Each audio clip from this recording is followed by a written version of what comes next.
Alright guys, we're back with another video for you today, and we're doing another house overview video. Today we're talking about Giardini di Toscana. I've spoken about a couple of their fragrances in past videos, Bianco Latte and Bora Bora. But today we're talking about 6 different fragrances from this house, and I'm totally impressed with the fragrances. What do you think? I adore what I am smelling, and I've smelled a few of these in the past, and actually checked that I've smelled all of these in the past, and they have that lasting quality that you just keep on wanting to smell them. So great house. Yep. Yeah. So find out about Giardini di Toscana fragrances. We're also doing a giveaway, discovery set, and also a full bottle of choice to a subscriber of this channel from the USA, EU, and the UK. So if you're curious to learn about them, then please stay tuned.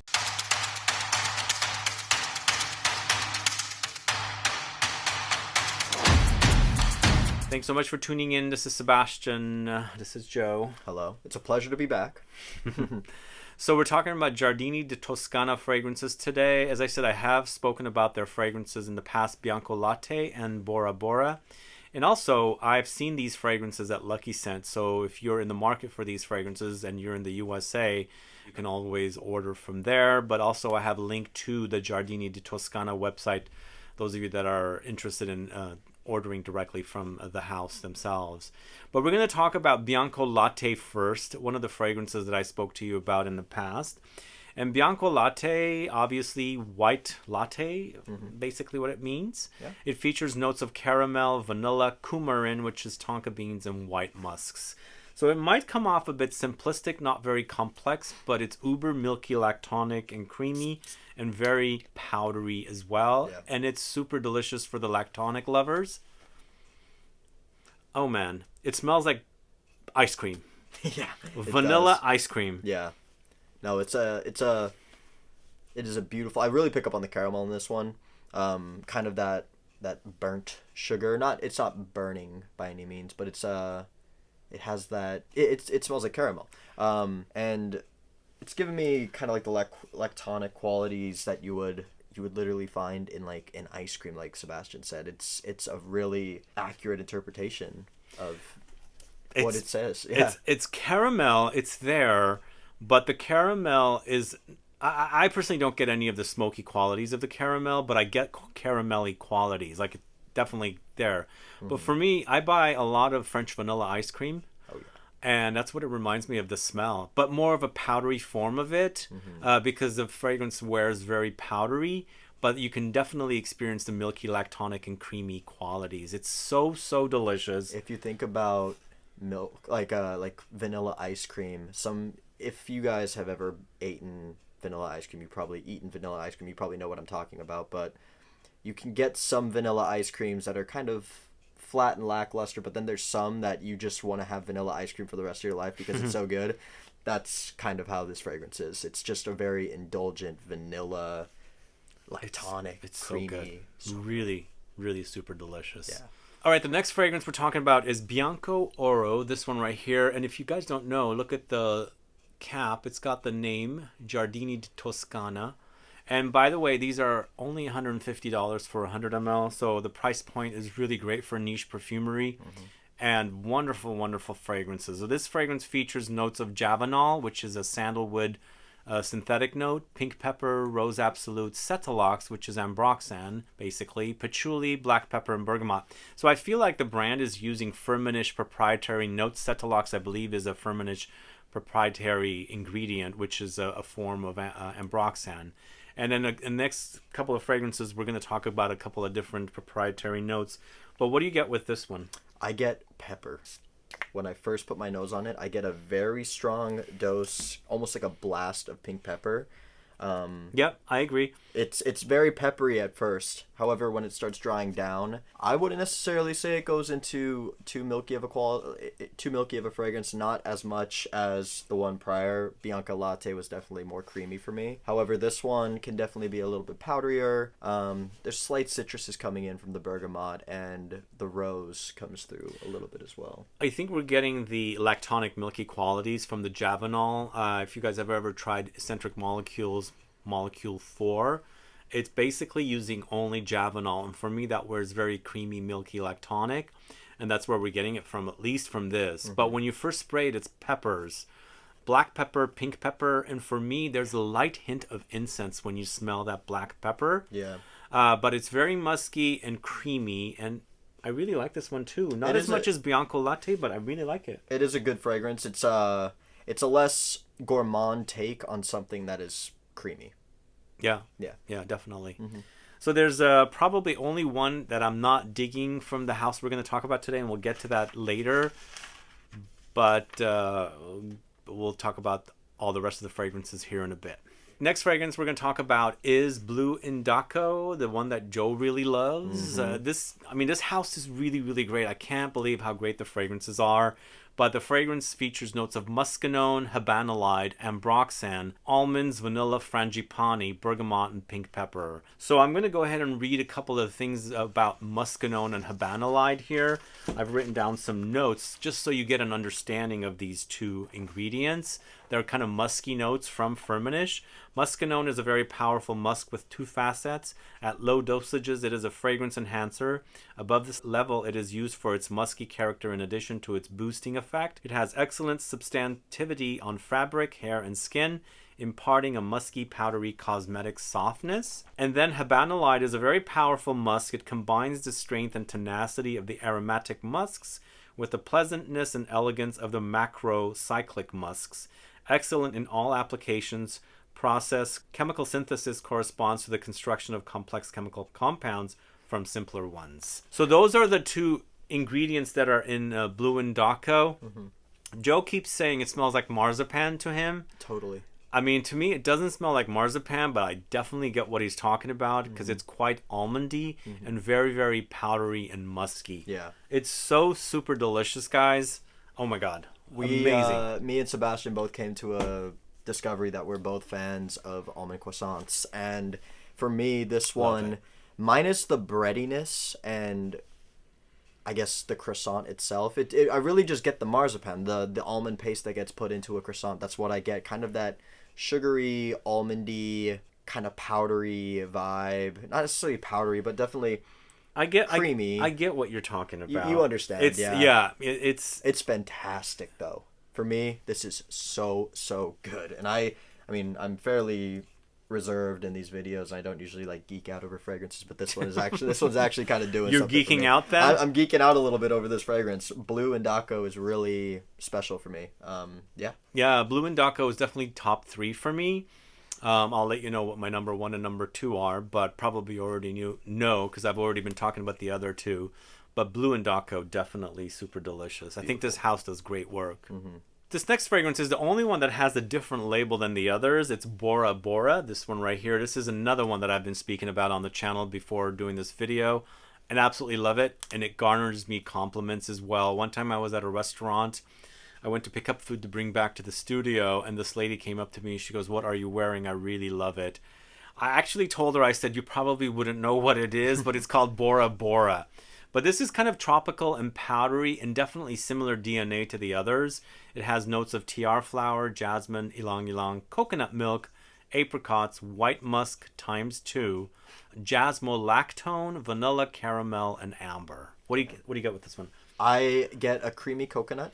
At first, off the initial spray, I got a little bit of a like a sweet suntan oil in the best way possible. It's so good. It's a very beautiful beachy coconutty vibe, and I'm assuming that jasmolactone is kind of like this. From the name at least, I'm getting like a creamy jasmine. Yeah, exactly. Like a lactonic jasmine or something like that, yeah. kind of milky. And I pick it up in this fragrance, and it's really, really beautiful. To me, this one also kind of reminds me that it has maybe something like carnation, because I get like a clovey touch here. Mm-hmm. And I think that's what's really doing it, is the tropical flowers with that kind of clovey touch and the whole powdery, milky, lactonic vibe and all the musk. I can't believe how good this is. This is... And I rarely... so good. I rarely reach for coconut-centric fragrances, but this one I would wear on a daily basis. This one is really, really pretty. This is really good, guys. Yeah. Check them out. All right, so the next one we're talking about is Colonia Nobile or Nobile, this one right here. So this is featuring notes of petitgrain, neroli, bergamot, oak moss, benzoin, ambertolide, ambroxan, and charismol. and I put myself, what the F is this note? I could not find this note anywhere. I looked it up. I can't figure it out. The databases don't even leave it on. The brand's website has the note Charismal. Lucky Scent also lists it, but I just cannot find what the heck Charismal is. So we're not going to talk about it. It's a mystery note. Because I haven't heard about it. Yeah. But this is like your traditional eau de cologne in a Giardini di Toscana way. And it's amazing. Mm-hmm. Literally green and bitter with the petitgrain. Neroli is the flower, the citrus flower, orange flower. Bergamot and oak moss, a bit old school, a bit ambery in the dry down, but it's amazing. I think Italy, I was just in Italy. I went to... And I'm just going to Italy. And you are just about to go to Italy. So I came back, he's going. But when I went to Rome, Florence, and Genova, and I could smell the Eau de Colonia DNA, just kind of like that scent profile. I smelt it in the air walking down the streets. People were wearing it. It was humid. It was radiating off people's skins. And this house is from Tuscany, and it seems as though Eau de Colonia is a thing in Italy. So, it was invented by Jean-Marie Farina, and it was invented in Cologne. I guess he's Italian. He was in Germany. He went to Cologne, yeah. So I can see that. But it's a really pretty, not pretty, I wouldn't say, but it's a great Eau de Colonia. It's everything that you could imagine an Eau de Colonia to be, and then they heighten it and they make it what it is. And just imagine something like Neroli Portofino, but in the style of this house, because they do have a very powdery DNA. So this Colonia Nobile is quite powdery, even though we're dealing with like green notes and citruses and oak moss and things like that. And I think the benzoin and the ambroxan are giving it the powdery effect that the fragrance has. But super delicious. Really, really great Eau de Colonia. Yeah. Indeed. All right, last but not least, we're talking about Rosso Rubino, this one right here. So out of all the great fragrances, this one is my least favorite. I don't know why, but this one's not doing it for me. And even though they mention pink pepper, when you first spray this fragrance, it's instant blast of black pepper to me. But according to the notes, it's oak moss, berries, patchouli, pink pepper, coumarin, which is tonka beans, cashmeran, cocoa, orange, bergamot, lemons, and rose. Thoughts on this one? Silvia Martinelli has done great things with this house. She has... Oops, sorry. You're okay. Sorry. It's all good. She has really created some fantastic concoctions and put them into a bottle for us to enjoy. However, this one, piggybacking off what Sebastian was saying, I am not enjoying it. It has that pepper blast, but it's not necessarily as pleasant as some of the other fragrances that we've been smelling from this house. I don't exactly know what happened with this one. Yeah, it's just not doing it for me. Yeah, it's the standard. I think it may be a thing where the standard of this house was set so high from the other ones that we've already smelled, is because once you folks smell these fragrances, you'll understand. You're gonna love these fragrances. However, this one, maybe for another house, it would be a fantastic scent. However, for what we're used to smelling from this house, it doesn't really do it. It's very, very peppery. Yeah. At least for me. Yeah, it's very peppery to me too. And it's only listing pink pepper, and oak moss is supposed to be like the dominant note with the berries, but for some reason it just throws me off because everything was so good. It also doesn't kind of connect with the other fragrances. So I feel like it's the odd man out that doesn't belong in the collection. So I'm impressed with the house and really, really interested in checking out the remainder of the collection, because most likely, since I like 5 of these 6 fragrances, I'm probably going to like more. But for me, Rosso Rubino is the odd man out in the house. I don't care for it. I agree with you. All right, now that we've gone over the entire house with the 6 fragrances, we haven't gone through the whole house. We just have 6. We're going to do a rank list for you. But we're going to right off the bat say Rosso Rubino is our least favorite of the house, and we won't talk about why, because we've already discussed that. So that's at number 6. Indeed. But my number 5 is Bianco Oro. So this one, actually, I didn't mention it earlier. It does have a familiarity. I feel like I've smelled this fragrance. But in the end, it still smells quite good. It's very, very powdery. There is that blast of pepper, and I enjoy it. It definitely matches the DNA, and it's definitely the cohesion of all the fragrances except for the Rosso Rubino. But it's ranked below because I like the other ones a lot more, and the other ones are great. This one's really good too, but not as good as the the 4 to number 1. This is quite wild. Me and Sebastian have the same number 6 and the same number 5, so I'm going with Bianco Oro as well. So for me, number 5 was also Bianco Oro. This one, there was something about it that was slightly off-putting. It's a really nice fragrance, don't get me wrong, but the pepper up front, It is quite peppery. it's a little abrasive to my nose personally, and my nose likes some abrasive smelling fragrances, but it's a little bit too in your face with the pepper for me. However, once it dries down, it does turn into something much more enjoyable for me. I really enjoy the powderiness in it, and almost like that slightly creamy, like slightly lactonic undertone that kind of courses through it. But for me, Bianco Oro would be a good bet at number 5, given how amazing these other fragrances are. Yeah, I agree about the pepper, and generally I'm not so into pepper notes, but for me, even though you notice it quite a bit up top when you first spray it, it's blended in a way that it kind of hides the pepperiness. Noticeable, but still enjoyable here, but definitely ranked at number 5 because I like the other fragrances more. But at number 4, it's Colonia Nobile. I had a hard time putting where the fragrances go where, but Colonia Nobile, wow, it's a great, great take on an eau de cologne style fragrance. Definitely matching the DNA of the brand. Powdery, but so good with the petitgrain. Petitgrain is such a great note. I remember as a kid, I used to play around orange trees and pick the leaves and break them in half, see the oil squirt out of there, smell it, and that smells so authentic. Yeah. No, it's a really great eau de cologne, as I was saying before. However, my number 4, I'm going to have to go with Bora Bora, and it was very difficult, like Sebastian said, to actually rank this top 6 list, except for Rosso Rubino. Unfortunately, that one was a pretty easy number 6. It was for a both dud of for us. me. Yeah, unfortunately so, because the line really does offer a lot of great things. But for number 4, I had to go with Bora Bora. Typically, like I said before, I don't reach for those coconut scents. I don't usually like those beachy tropical vibes.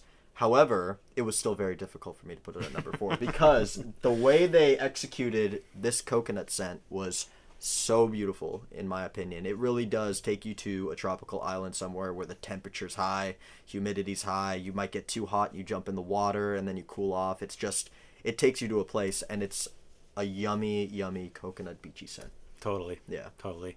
I'll tell you about it when I get to that fragrance. But at number 3, it's Blue INDACO. Man, I think I see what he means, or Joe means, about the whole marzipan thing. I've smelled fragrances that are full-on inspired by marzipan, and there is a bit of a difference, but I can see the almondiness acting a bit marzipan-like. I think the reason I'm not saying marzipan for this one is because it's so powdery, and I think of marzipan being a little more doughy and syrupy as well, so I'm not getting that full connection. I get that. But it's so good. So matching the quality of the other fragrances, the DNA in there, and the smell of the almonds against all that yumminess is super amazing. So good. My number 3, my number 3 was Colonia Nobile.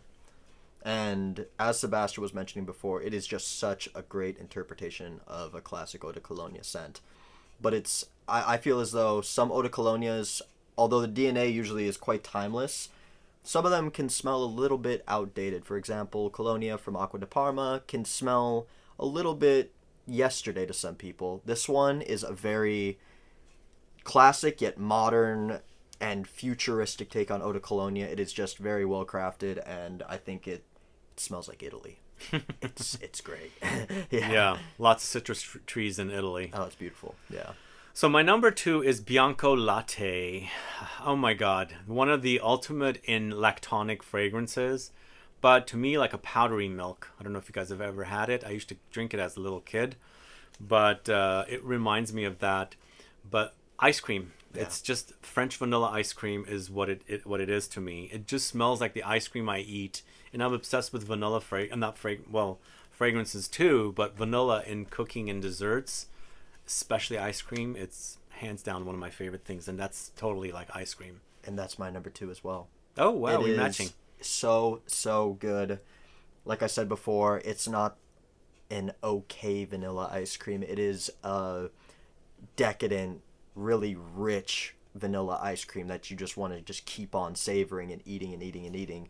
And it's one of those fragrances that it doesn't necessarily, at least for me, it doesn't project overly loud. So it's going to be something that you can wear in kind of a cozy setting. Maybe if you're at home with a loved one, or if you're on an intimate date with somebody, you could just put that on and you just smell that extra bit sexier. It's just such a really nice, decadent vanilla lactonic scent. Yeah.